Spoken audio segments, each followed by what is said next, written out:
Always remember, mental health is a journey, not a destination. Every morning started with, today will be different. But the coffee tasted the same, the scroll felt the same, the breath caught the same weight in my chest. I looked busy, branded book, but inside, I wasn't moving.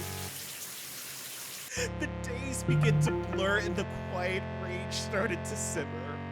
I realized that the loop is a lie. It creates the illusion of motion but delivers none.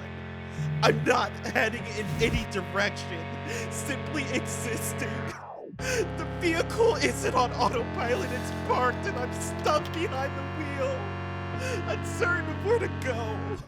A part of me wanted to move, I wanted to act, but better stuck than wrong, better still than exposed, so I waited, and the waiting became routine. Because if it wasn't the perfect choice, it wasn't a fucking option.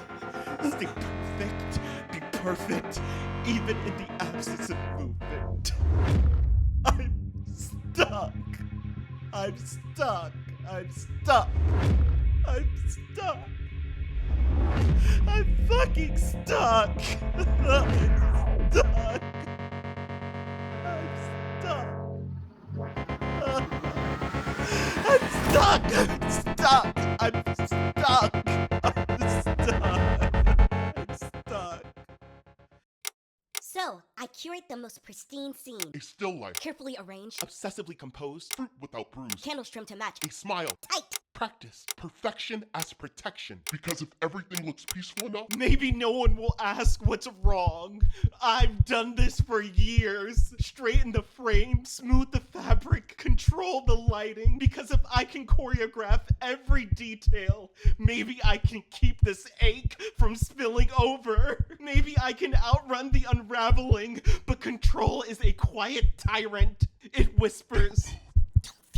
It rewards the performance, punishes the presence. It tells me peace is a prize I haven't earned yet. That if I loosen my grip, even for a moment, everything will fall apart. so I polish my pain. I arrange my agony like art. I call it discipline. I call it excellence. But it's fear. Fear disguised as function. Fear dressed in perfection. Perfection as protection.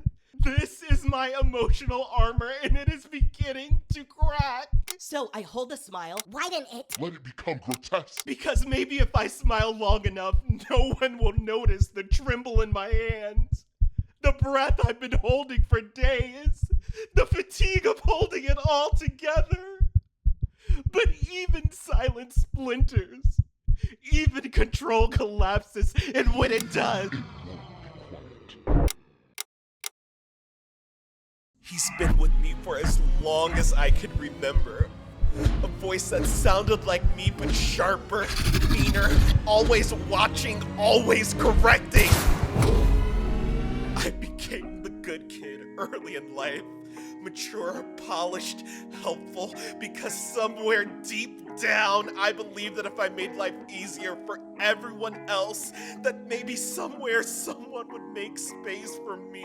I learned that love was earned, that being exceptional was a rent I had to pay to exist. So I excelled at school, at smiling, at suppressing, at hiding.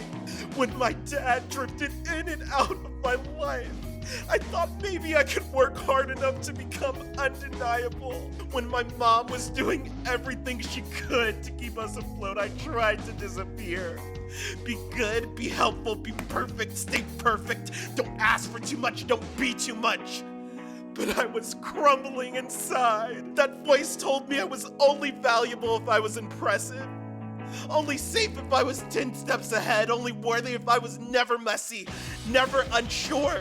It convinced me that perfection was protection, that vulnerability was dangerous. And the scariest part, that voice sounded just like me. But I'm tired.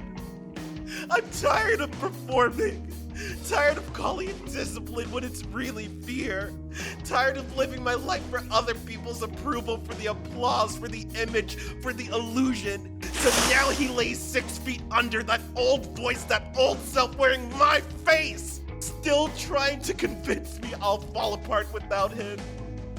But maybe that's the whole fucking point. Maybe I needed to fall apart. Maybe that's the only way I could make room for what's mine, for what's real. This is unbecoming. This is where I finally let go. What did you have to shed to unbecome? How many layers were sewn to your skin and called identity? Roles, masks, armor? Did you choose them? Or were they stitched in so young you mistook them for your own reflection? Wore them like second skin, forgot where you ended and they begin. You were adorned in narratives that never belonged to you. Some layers you held close. They once brought you comfort, validation, praise. Others you wanted to rip off for years, but even pain can feel like home when it's all you've ever known. But they all must go. And you played the part so damn well, you forgot it was a performance. And now, you're standing in front of it all, stripped down, exposed, raw, all for the world to see. And for a moment, you confuse it with freedom.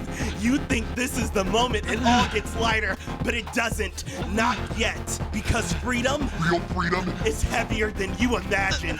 Because beneath the layers, there is no script, no performance, no fucking armor. Just breath, just bone, just skin that's relearning how to breathe. Fragile. Vulnerable. But beginning again. The void is the in-between. Where I don't recognize who I was. And I don't yet know who I'll become. I've shed so much. I've buried so much, and now What's left of me is only echo. the space between inhale and exhale. A pause that swallows everything.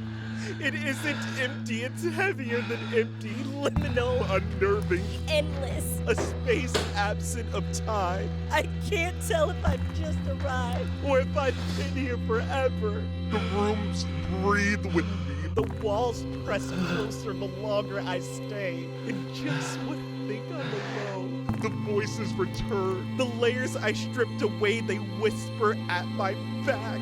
A chorus of everything I thought I'd left behind. There is no map here, no forward, No back here. just presence. The presence is unbearable. I ache for motion, for proof that I'm alive, but void strips me down to heartbeat. To the ache of almost. Maybe this is healing, but it doesn't feel like it. It feels like waiting and waiting And waiting. waiting. And waiting. and waiting And waiting. and yet at the end the door, light pouring through, blinding and divine. My breath steadies. My fingers touch the knob.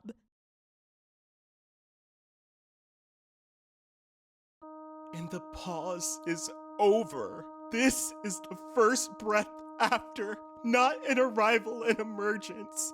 Not triumphant, not polished, just the smallest step forward. I spent so long waiting to feel whole. So long clinging to silence, convinced that if I stayed still enough, something would change. But nothing changes in the waiting. So I step. The voices still follow me. Perfection, doubt, fear, they don't vanish, but they don't steer anymore. They've grown quieter, a background hum instead of a command, and I'm learning to live beside them, not for them. I return to my body, the weight of the earth beneath me, the air filling my lungs. For so long, I wanted to escape this skin. Now, I'm rebuilding trust with it. I return to my breath, the rhythm that carried me through silence, through ache, through every moment I thought I couldn't last. I return to my intuition, the small, steady voice I buried beneath the noise of who I thought I should be. I listen now, I choose now. Return isn't about erasing who I was. It's learning to sit beside them, to live with the shadows without letting them dim the light. Not a new self, not a finished self, just this, a return to presence. And so I sit, I breathe, I carry every version of me and keep becoming. This is the unbecoming of becoming. Always remember. Always remember. Always remember, mental health is a journey, always not a destination. Mental health is a journey, not a destination. Please, no. Please, no, please, no. No, no, no. Always remember, mental health is a journey, not a destination. Always remember, mental health is a journey, not a destination. Always remember, mental health is a journey, not a destination.